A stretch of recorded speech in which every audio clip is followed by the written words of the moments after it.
يحسب للفتح التراجع السريع للمناطق الخلفيه ومن ثم الارتداد الخطير الان بتمريره ومحاوله ومرور من فيصل الجمعان، وهدف ثاني للفتح، هدف ثاني مشابه كثيرا لاول الاهداف.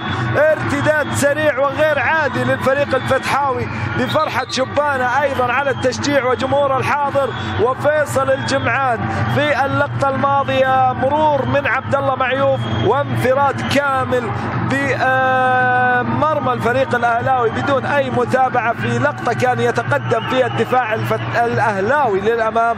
وفيصل الجمعان ينجح في تعزيز النتيجه الان لفريق الفتح، وينجح ايضا في اعطاء الامل للفتح للمشاركه في بطوله كاس خادم الحرمين الشريفين. هذه التمريره مر من امام عبد الله معيوف واستطاع الوصول للكره حتى ان فرح قبل ان يسجل في اللقطه الماضيه الهدف الثاني. الآن يأتي في الدقيقة 5 من زمن شوط المباراة الثاني. فيصل الجمعان يترجم مجهوده، يترجم أيضا تميزه في شوط المباراة.